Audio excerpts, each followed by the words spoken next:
and send that through. So just let me know how we go. Hmm.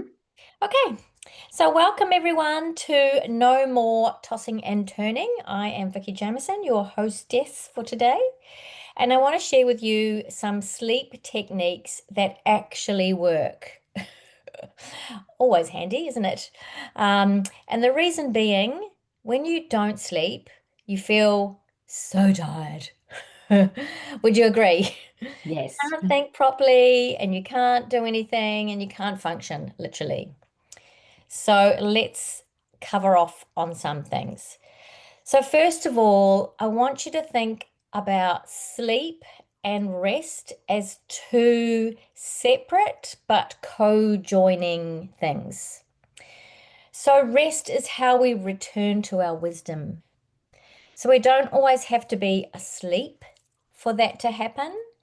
And know that from 40 onwards, we are going to have periods of time that we can't sleep.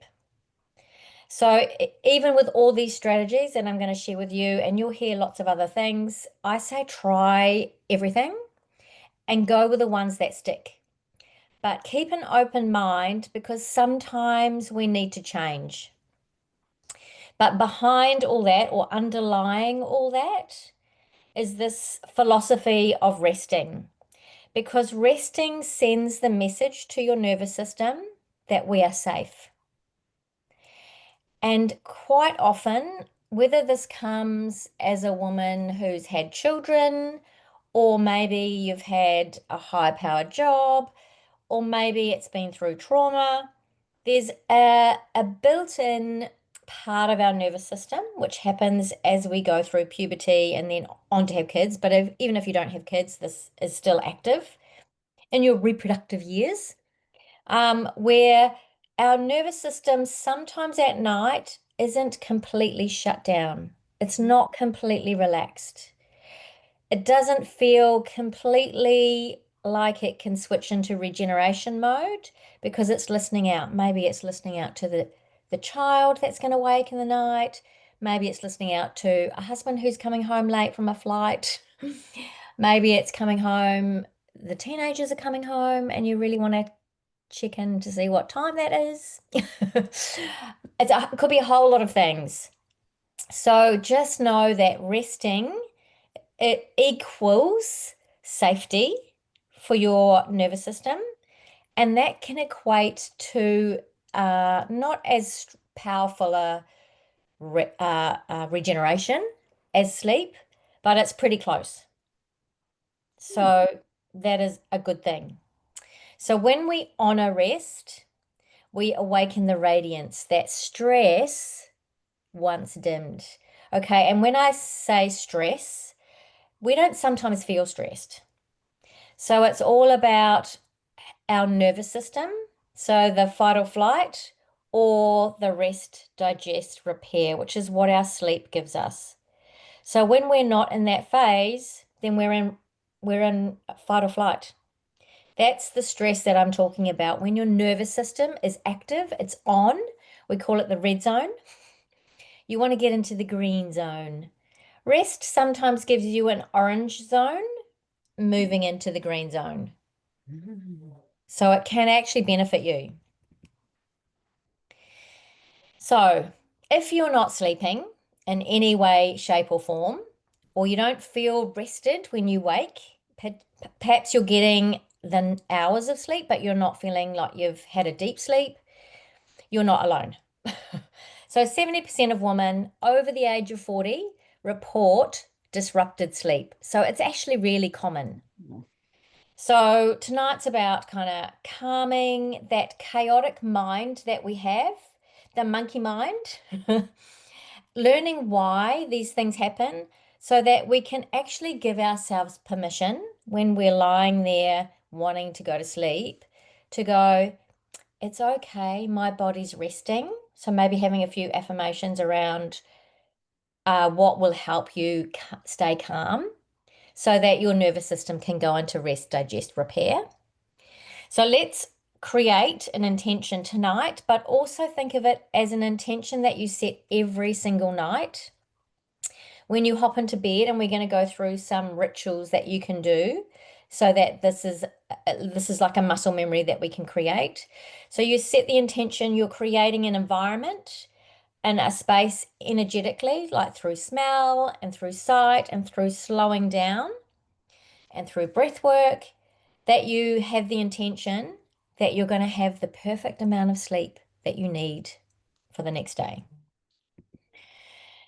So, if you haven't met me before, my name is Vicky Jamieson. I have a health and wellness business. I've had originally started many years ago, actually in the 90s, in New Zealand. I'm originally from Auckland. I have two adult children and a grandchild now, which brings everything into perspective. But I started off originally as a beauty therapist.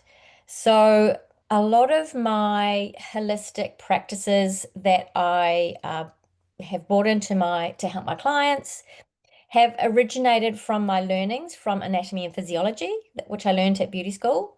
And then I went on to do holistic aromatherapy. So that was incorporating a lot of Eastern philosophies. And I kind of meshed them together and found what worked in today's modern world, which supported women who are busy, they've got busy lives, and keeping it real. Most of us are time poor.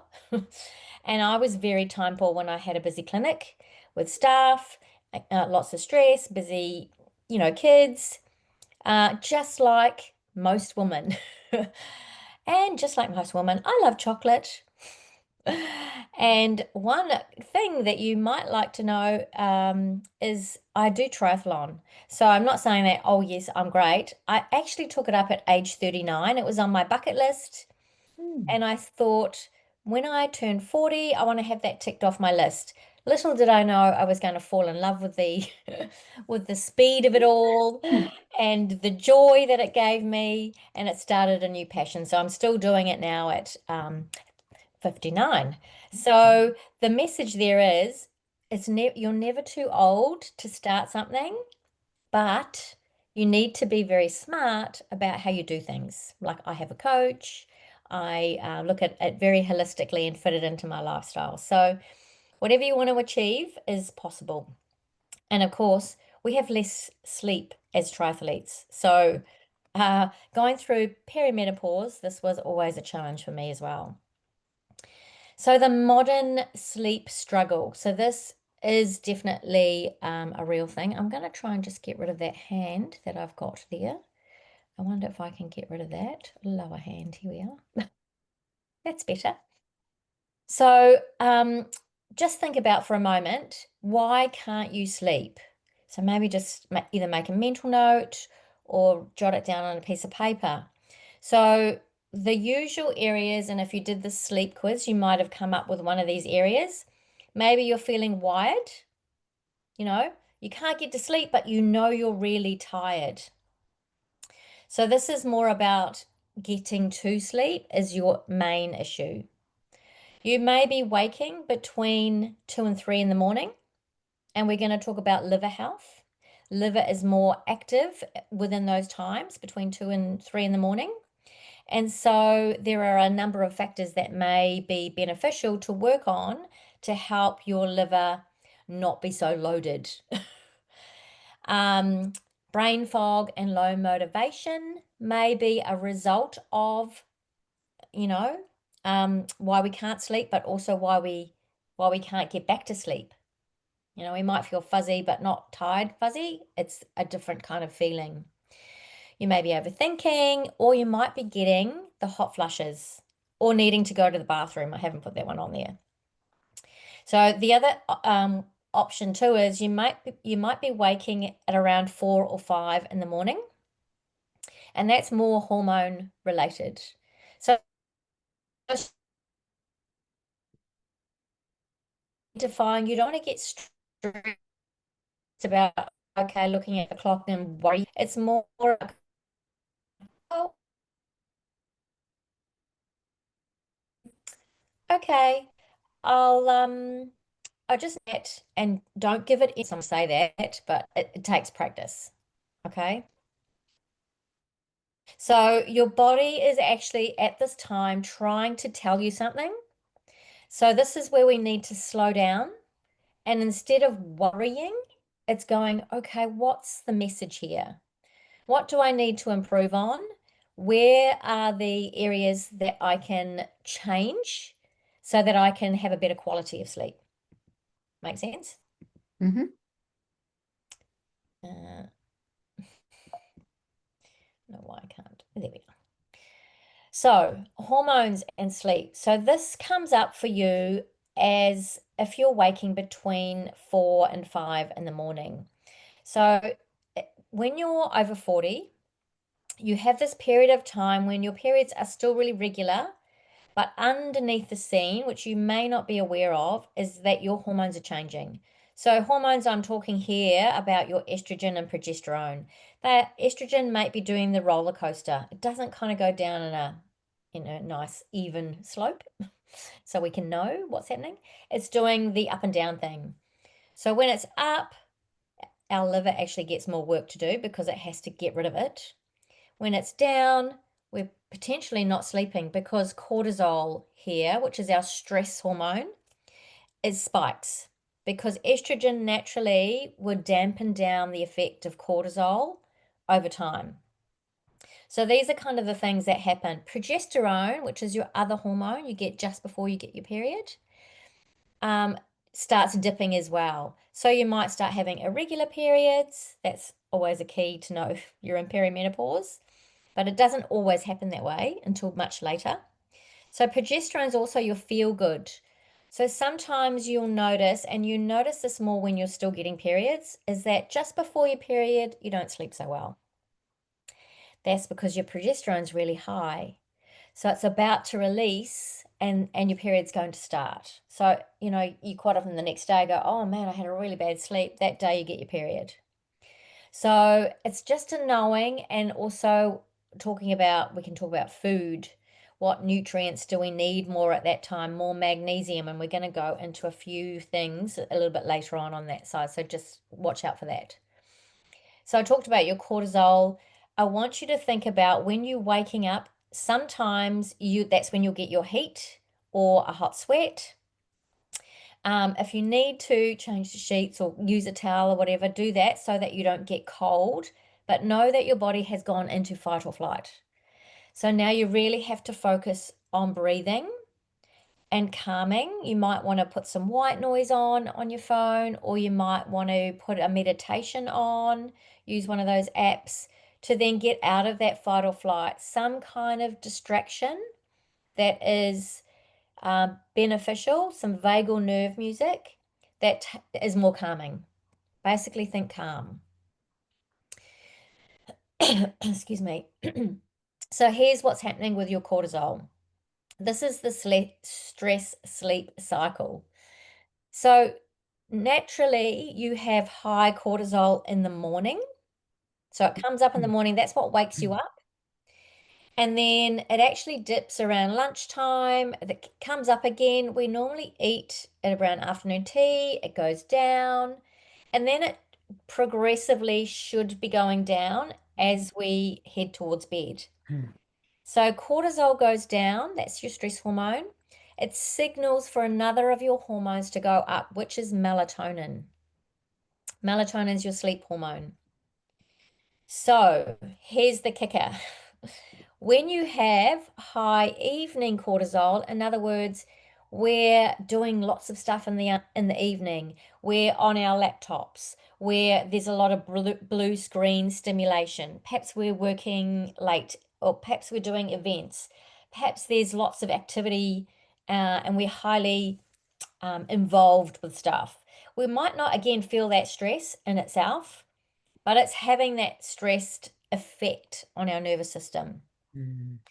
So that means we can have that churning when we do go to bed. Oh my gosh, you need to have some downtime. So downtime is really important. It's like creating a bedtime routine, and that will reduce the cortisol. But we have to look at morning times so that we can balance the highs and lows. If you have high cortisol in the morning, you're not going to have high cortisol at night unless you're purposefully stimulating it. So you can change that. You can say no. No, I'm sorry, I can't work late. No, I'm sorry, I can't do emails unless you've got blue blocker glasses. So you can control some of those things, even though we feel like we can't control them. We actually can say no, or not right now, or I'll do it in the morning. So in the morning, you want to start with going outside first thing in the morning, getting daylight. So that actually keeps your cortisol high, but it's stimulating serotonin, which we're going to talk about in a moment. So that's one of your happy hormones. But that also means that it's getting melatonin to shut down. So your cortisol stays a lot more balanced. Now, balance for cortisol is not even. It is going to be up and down, but that's what it's meant to be.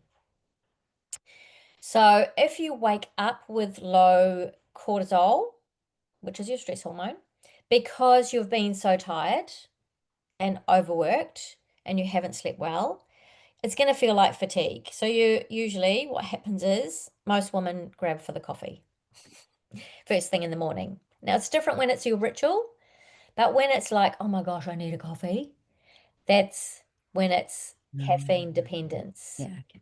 Okay. So that's when we need to look at that morning routine. Don't have your coffee first thing. You can still have it, but it's about waking up your body and getting those chemicals to work properly for you so that that night you're sleeping well. So walking outside and getting daylight, grounding to the earth, having some quiet time before you get stuck into emails and work stuff. So whether you exercise first thing in the morning, it's usually the best time for sleep.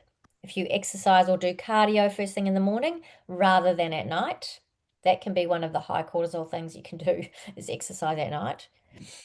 Um, so that will reset your daily cortisol curve.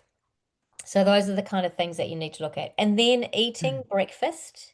So if you're over 40, you now need to eat breakfast and ideally have your coffee after breakfast.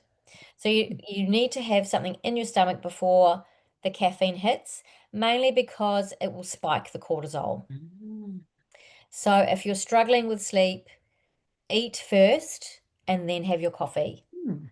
And even if you're not hungry, so not feeling hungry in the morning is a classic sign that your cortisol is too high Mm. at night. There's that knock-on effect. Mm. So, for everyone who says, okay, I never feel like eating in the morning, just have something little, like have half a mandarin or, have a tablespoon of yogurt with berries. Have just something little. I mean, ideally, we want to be getting protein in.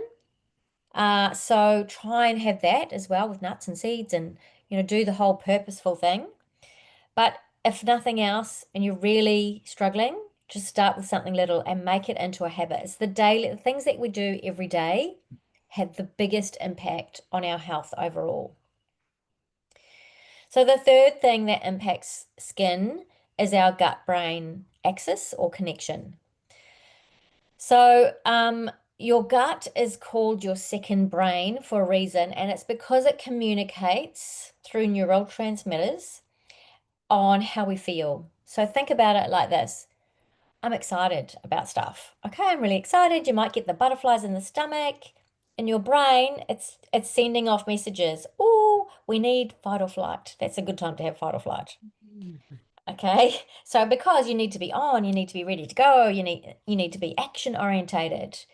So, because butterflies might be you're nervous about something that, gets you thinking, or it might be that you need to run and race around. Or what we do, say you need to do a presentation and you've got butterflies, you have to do some calming so that you get centered and grounded because your cognitive side, your executive functioning, which is at the front part of your brain, shuts off when your nervous system is in fight or flight. So, and that's all coming from your gut. That messaging is coming from your gut, how you're feeling. So here's another example. What about when you're in love? You feel like you're just so happy. Oh my gosh, doesn't your skin just glow? Are you in fight or flight? Or are you in rest, digest, repair? everything's flowing, all Mhm. these ideas come to you, you have all these great ideas. So that's also coming from our feeling part of our gut. Mm. So, how does this work with sleep? So, there are the neurotransmitters, that's our communication. So, 90% of our serotonin, which is one of our happy hormones, it contributes to our happiness, gratitude, love. Oxytocin is actually our love hormone, but serotonin gets up there. It's also in control of our immune system, plus our gut health, Mm. plus melatonin. So when serotonin's high, which it should be in the morning because we're starting to digest things, it's actually creating melatonin for that night. It's another reason we need to eat in the morning so that we can get melatonin, serotonin balance. So that nighttime, we've got enough melatonin to go, oh, I'm sleepy now, it's time for bed. So see how it's not just one single thing, it's a Mm. combination of everything. Yeah. Now, what happens in menopause and perimenopause? So, usually from 40 to 45 is the general age onwards, we have gut inflammation. So, how that happens is the pH lining of our gut starts to change because estrogen goes down. So, it changes the pH of the lining. So, we don't absorb nutrients the same. So we can sometimes get allergies, food intolerances, feel bloated more than anything. Might get lightheaded. It's those sugar highs and lows starting to happen. And this disrupts our sleep because inflammation in your gut, remember, we've got a direct link to our brain. It's sending messages. I'm in attack. I'm in fight or flight mode. So it stays on high alert because it's like, I'm ready for action. I'm Mm. ready to defend. So it does disrupt your sleep on many levels. So nourishing your microbiome, that the enzymes, the gut bacteria with good Mm. fiber and lots of greens is really, really important. And so making sure you're getting a good combination, and we call it cycling through your greens so that you're not having the same thing all the time. So I would always have, oh, I'll just go for my spinach. Well, that's actually not always good either. So we should have a combination of, okay, what's in season? So cos lettuce, spinach, rocket, do whatever's in season, and that's always a good sign. Now, it is a little bit harder, but that's where you can follow the organics or just get the fresh boxes so that you're a little bit more in tune with what's around or grow them yourself. Mm. And that helps not only our gut, but our liver, which we're going to cover in a moment. So that sleep stress loop is what's created here. I don't know if you can see that properly, or is my thingy over the top? So it doesn't matter whether it's starting from the thoughts that we have, or I can actually move that so I can see my little here. That's your that's your liver. It's meant to be.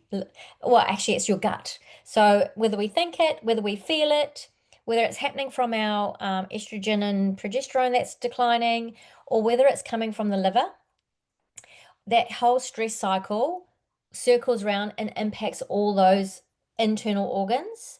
And remember, organs from our Eastern philosophy hold energy or Mm. hold tension, hold emotion. So, liver is all about anger and resentment. The stomach is about anxiousness. So, we need to breathe more. Reproductive is about our feminine power, actually. So, reproductive or just who we are in the world. And our brain is a little bit Mm. more of our moods and emotions. So, just a little stat here, which is worth thinking about. 5 hours sleep is impairs cognition, just the same as throwing a 0.8% blood alcohol level. So there was Wow. another study done quite a while ago, 2018, I think it was, where they breathalyzed tired people, and they found if you were you wake awake hours were more than 18 hours, you were 0.8% alcohol, blood alcohol. So legally, you were not allowed to drive. Yeah. Oh. So if you are tired, if you're doing a long day, please don't make it a habit. It's not a badge of honor like it was in the 90s and the 2000s. We are changing. It is actually dangerous. Yeah. But more importantly, for your brain, you are damaging and causing what we call inflammaging. It's Mm. the speeding up of the aging process, which happens from the brain. So it happens to all these organs, obviously. It increases inflammation in everywhere in the body, but it's coming from the brain signals. So yes, well, we can't think properly. We don't operate so well. We're not as creative. We can't problem solve. We're tired and grumpy. But we're also creating that knock-on effect internally. So while we see that with lines in our face, it's usually the classic, oh, I've just noticed I've got some lines. Um, if it's happening on your skin, it's happening to your internal organs. So just think of it like that. It's like rust in the car. What you can't see is usually the more damaging stuff. You know, you open up the door and look under the door. Oh, yeah, that's where I haven't been shammying underneath because you thought you were okay. It's like, oh, yeah, that looks okay. And then you actually do the wipe test with the chamois. Uh-oh. So that same thing is happening on the inside of us. So what happens is, obviously, we're not sleeping well. We get this inflammaging where we have high amounts of inflammation. That creates collagen breakdown. So collagen's a big part of our muscle tissue, as well as our heart vessels. So it hardens vessels if we haven't got enough collagen in there. And as a woman going from 50 onwards, we have a much higher rate of cardiovascular incidences, 50%, which become fatal. Yeah. So it is worth looking after your heart health and being very Mm. conscious of rest, um, breath work, so that we are reducing inflammation in every aspect that we can. I'm going to go through a few other things that you can do for inflammation, but it's just a good way to shortcut that system. Um, so let's just talk about, before we go on to that, blood sugar and liver detox, because this is really huge. Currently, at the moment, obesity rates are massive and it's becoming a worldwide epidemic. Mm. Particularly, this is really important for women 40 plus. One, because of the cardiovascular events that we have. Two, for diabetes. And three, because we're living so much longer, the sugar, the impact of sugar and inflammation, which then goes through our liver, creates that speeded up damage in our body. And so, what that does is it increases the rate of degenerative diseases. So, some of them might be just arthritis or um, ulcerative colitis, nothing nice, uh, and up to and as bad as cancers.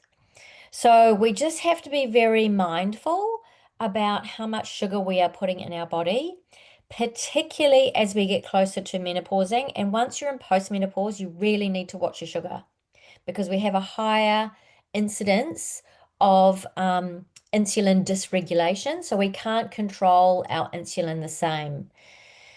So if you're waking between 2 and 3, or actually between 1 and 3, this is when your liver's the most active. So its job is actually to detoxify all the stuff that's been happening, everything you've been feeding it during the day, liquids, alcohol, coffee, any over-the-counter anti-inflammatories, any medication that you're on, food. Food might have chemicals, toxins, anything out of a packet's got toxins. Your body's got to get rid of it. I can't use it for energy. It's not really interested in it, and it's no value, wants to get rid of it.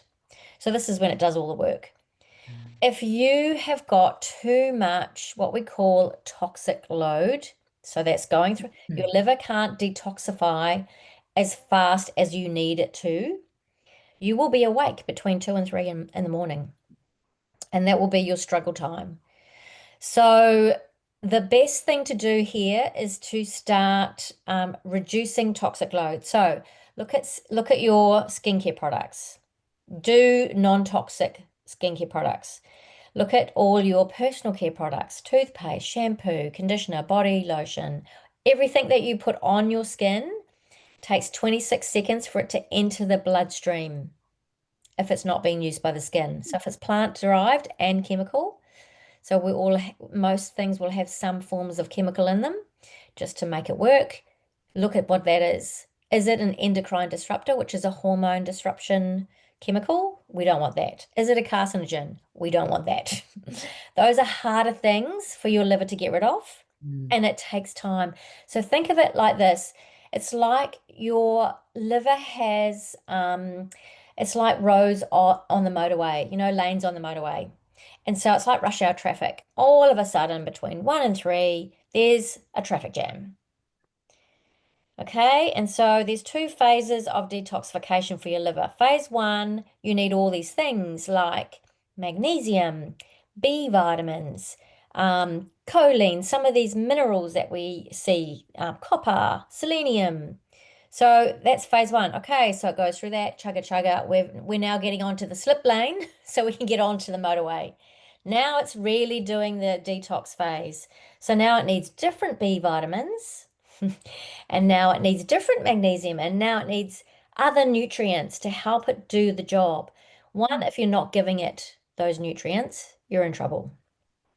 Stress actually depletes our system of B vitamins and magnesium much quicker.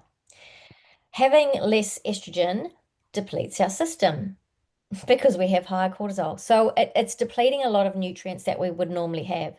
We might not be absorbing nutrients the same because our pH in our guts, so it's not going through the gut wall from the stomach. So we've got all these factors to consider, and one of the jobs of the liver at that time is processing blood sugars in relation to insulin. So it does it during the day, but at night time, it's actually making a lot of insulin, or it's triggering that response. So what can happen here is if you've had too much sugar during the day, that's become a toxin. It's maybe shunted it out to the pancreas. It's creating that spiking. And so what happens? You've got energy. You're meant to be sleeping. So trying to have less sugar, especially from like 3 o'clock onwards, which is usually when you're craving it. So choose healthier sugars, like sugars and fruits, vegetables. There is a bit of sugar in vegetables. Healthier options of sugars to satisfy that quench. The other thing to know about sugar is, are you thirsty? And are you getting enough protein at lunch? If you're craving in the afternoon, quite often that's that cortisol dip, which means it's going to spike at the wrong time. So what have you had at lunchtime? Was it too many carbs that you can't, like rice or pasta? You can have root vegetables instead. So you're figuring out your specific way is a little tricky, and it's a bit different for everyone, but generally, um, making sure you're getting protein and fiber at your lunchtime will allow that it won't spike so much and you won't dip so much, if that makes sense. Mhm. So what works? So resetting your body's sleep rhythm.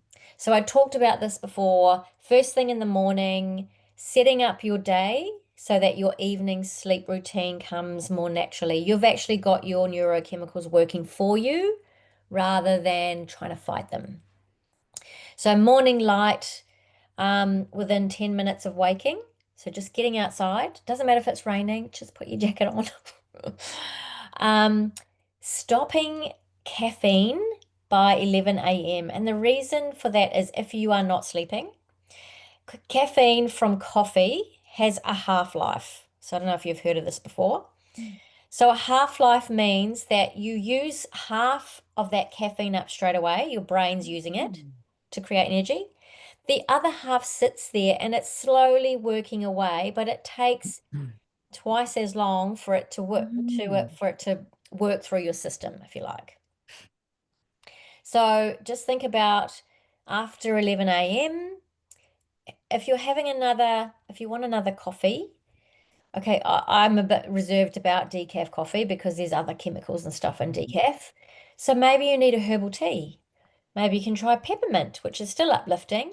Maybe you can use a nootropic, which is also helping you have clearer thoughts, but you don't get the hum, and it actually reduces cortisol at the right time. Mm. So just thinking about when do you have your last coffee?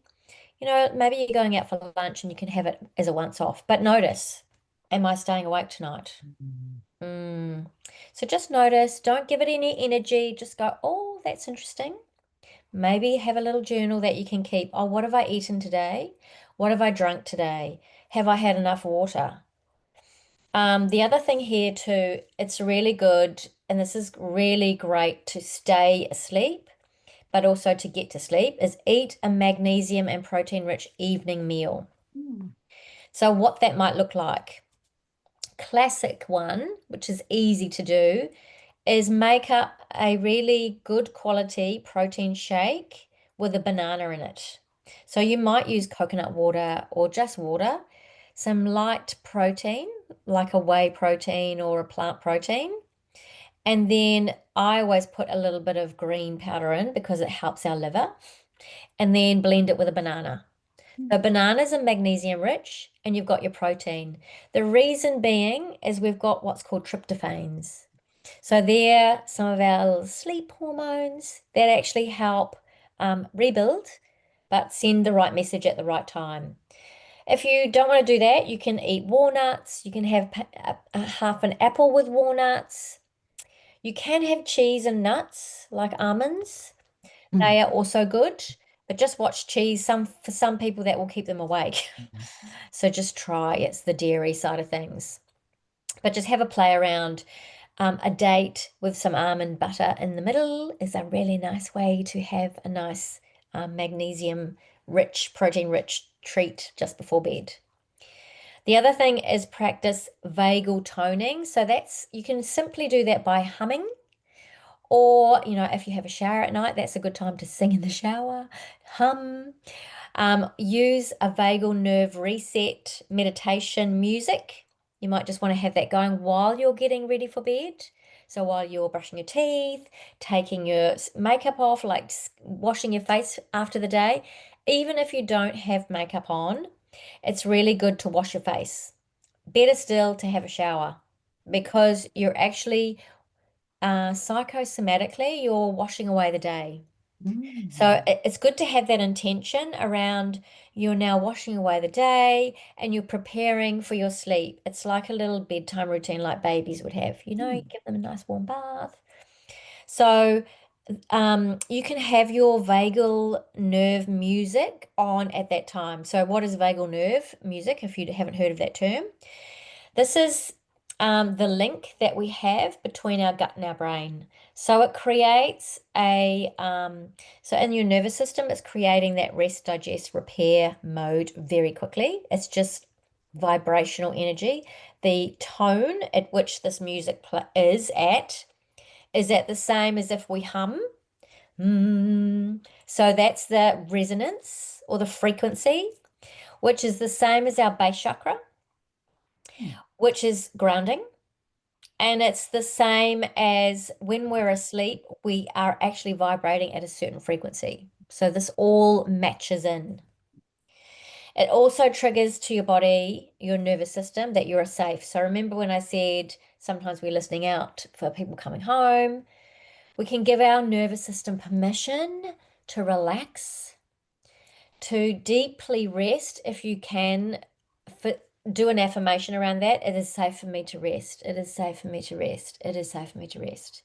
Now, sometimes it is not safe for you to rest. So there's a disclaimer there. It might not be safe. So if that's the case, don't say that. But if it is, then try and prime your brain for it. Um, these simple and consistent rituals are retraining your body physically, mentally with thoughts, emotionally because we're connecting in with vibrational energy, and then spiritually because we can then totally relax. And we go into that rest phase before we go into that sleep phase.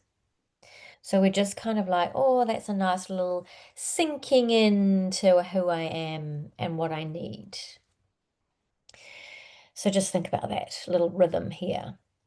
I've got a couple of biohacking boosters for anyone who's interested. And these are basically sleep enhancers. So what they're doing, remember I talked about inflammaging. So inflammation that starts to accumulate and build as we get older, but also if our stress levels are higher, and especially for hormonal changes as things are going up and down. So as they go up and down, it's creating the cortisol spike, and so we're needing some extra help. So these are called activations because they're working at the DNA level, hence my little picture there. So they're actually caring for the message that gets to our DNA to go repair, repair, repair. So we want that DNA to still keep functioning like it did when it was 20. It did all the stuff. We didn't have to think about it. We weren't tired. We just did stuff. We just had energy, right? As we get older, things don't work so well. And it's actually called um, pathways. So it's just the way that our body communicates with each other. So it's like a dimmer switch. The switch is turning down and it happens very slowly. It's accelerated by inflammation, which we've got here. Here it's called oxidative stress. That's another word for inflammation.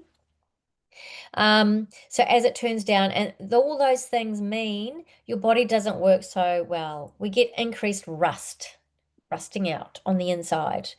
So we have poor sleep, we have aches and pains, we don't have that connection between the gut and the brain so well, so perhaps we have more heat. We perhaps have the rage that comes because that's all coming from the brain, and when we're inflamed, that comes a lot more frequently and with a vengeance. So it improves our recovery. It keeps our muscles and tendons um, lubricate is not the right word. Strong is a better word because it is repairing. There's also, so that's the NRF2 and NAD activation. You can talk to me afterwards if you're interested more in this. They're actually tableted, but it's natural ingredients. Adaptogens are usually herbs or nutrients. So magnesium is also an adaptogen. Ashwagandha or withania is another word for it. There's a host of other adaptogens, and they're also called phytoestrogens. What they do is they're plant-based. They work and mimic estrogen. So we have all these areas in our body, the different organs or tissues that have estrogen receptors or little places where it communicates. So we want them to be happy. So the more plants that and herbs and nutrients that we take on board, the happier they are. Therefore, you're not getting the spiking, and your body rebalances itself. It learns to balance itself out, even though you don't have your normal estrogen as a reproductive hormone. So adaptogens can be very handy. We do cycle through them, so you need to, get them done by a professional.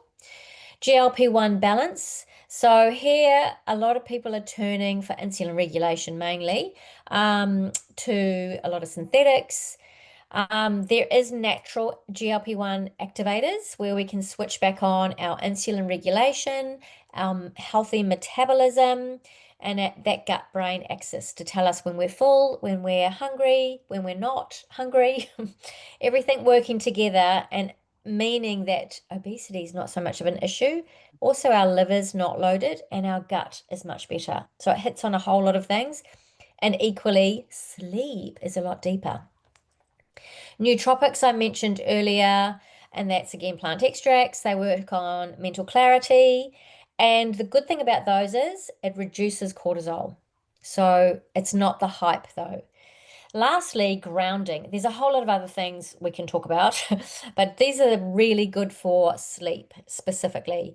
Grounding sheets or pillowcases or mats um, all help because of that vibrational energy, a bit like that vagal nerve music we were talking about.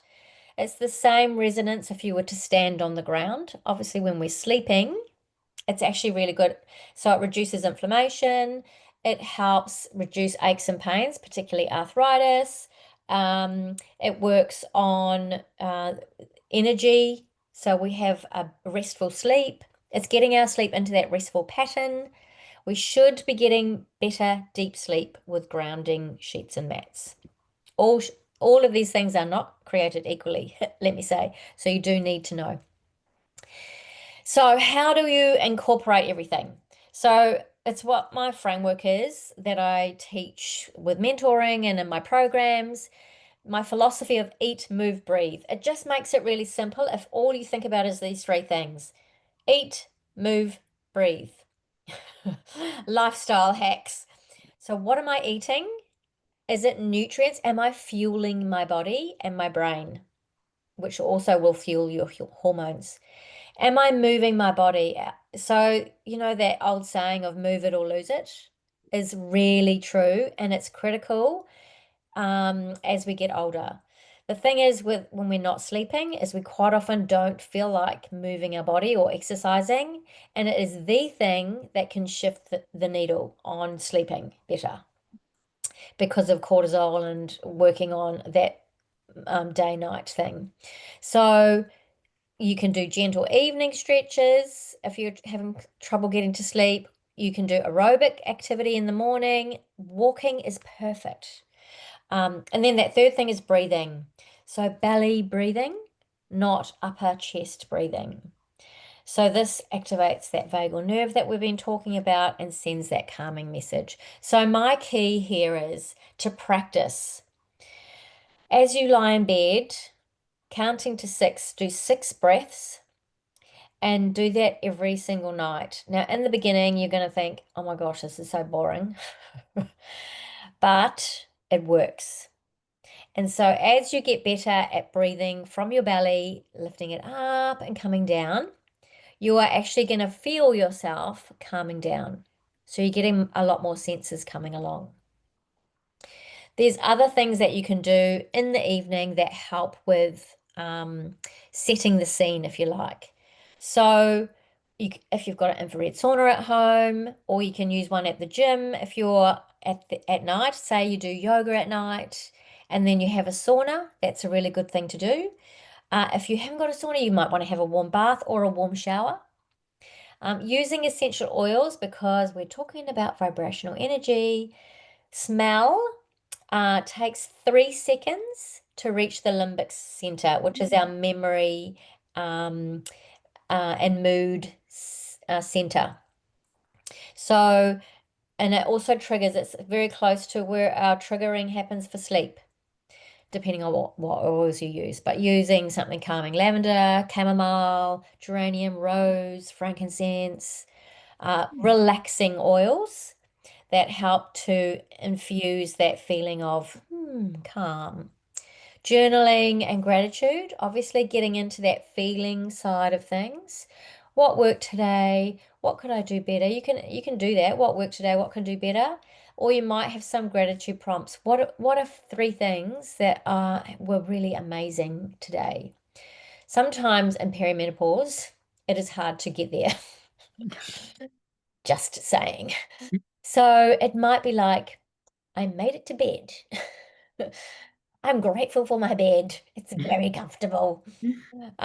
So just try and really get into the moment of, okay, it's your bed. You're here. You made it. It might be midnight, but you're here. And you're just going to enjoy and be in that moment for a moment, just really experience it. Red light lamps are really good and essential oils. Um, So you can use those as well. I always like to use my skincare routine because you've got smell in there as well. So you can slow down your routine. You're nourishing and touching your skin as you're doing it, putting on serums. You might want to use a roller or something at night. Something that's just relaxing and flowy. And of course, remembering your sleep hygiene. I'm sure most of you have heard about sleep hygiene, making sure your room is cooler, making sure it's dark, making sure there's no red or blue lights. So if you've got an old-fashioned alarm clock that flashes the red, take that out or turn it away so that it's not flickering because if it's near our face, we're actually getting that light is actually penetrating. Um, yeah, darkness. Make sure you're not too hot and equally not too cold. So, just have layers there so that if you get a hot flush in the night, you can strip things off, but equally you can put things on when you get cool again. So that's really important. And having a 2-hour break from anything, laptops, phones particularly before bed.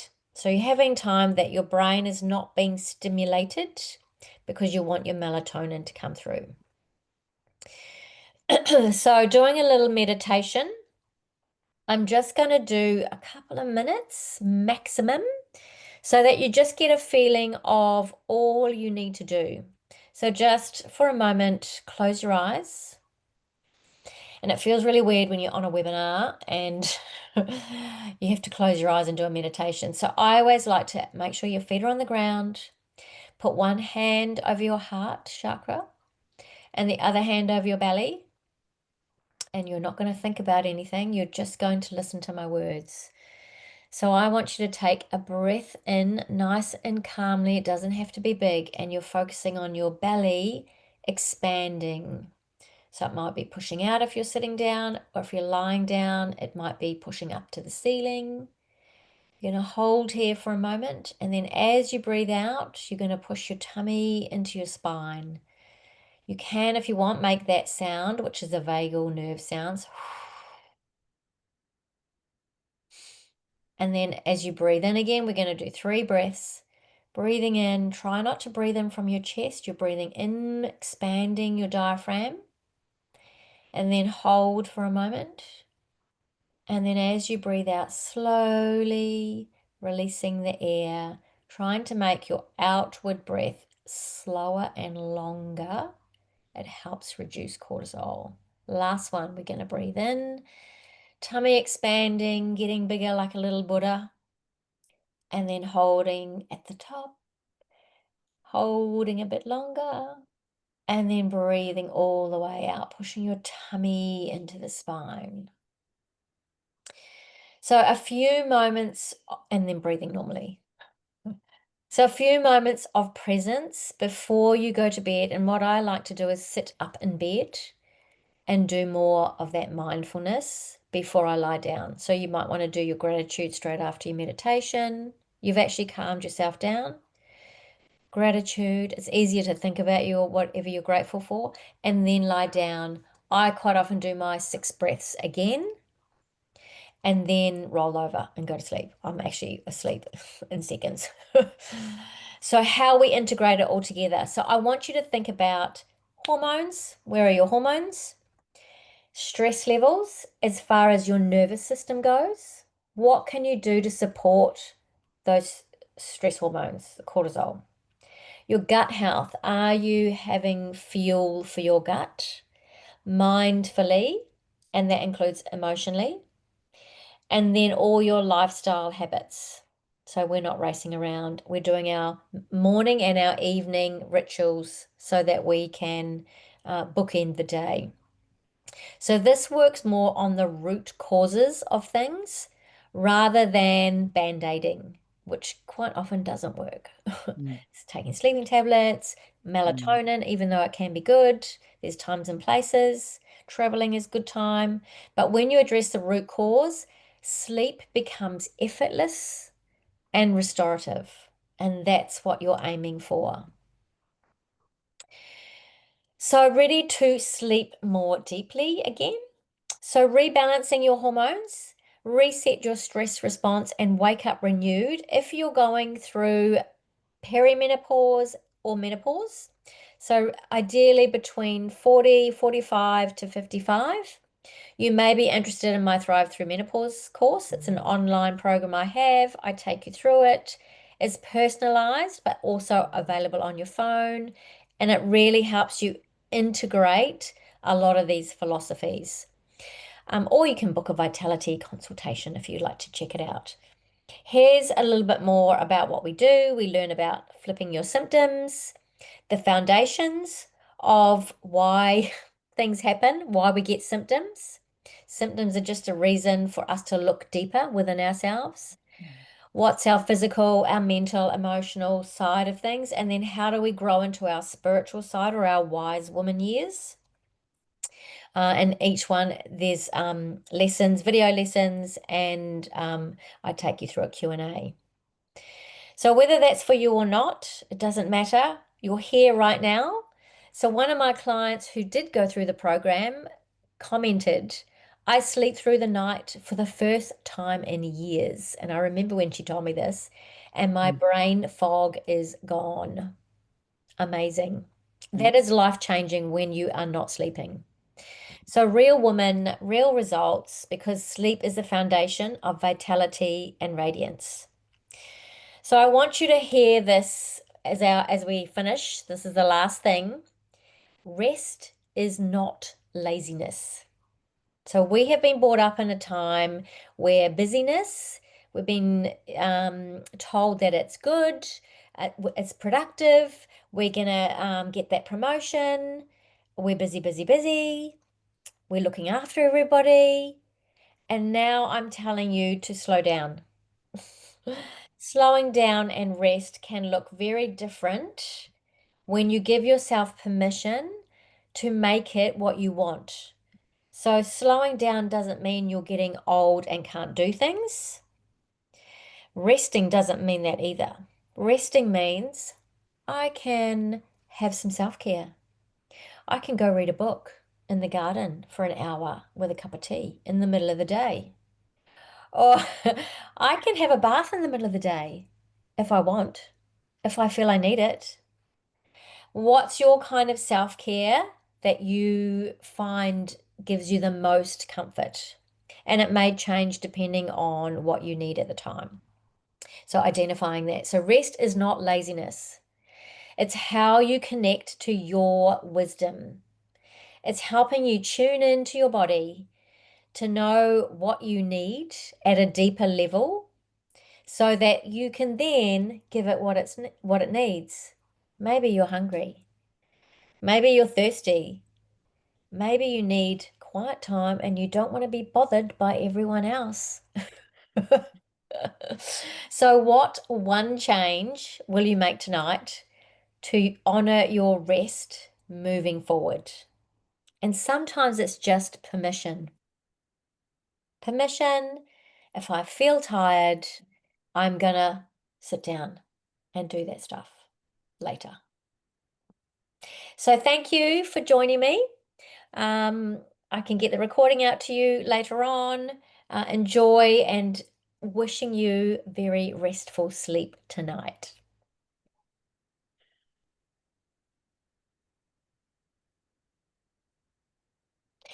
Thanks, Rose. thank you. I'm going to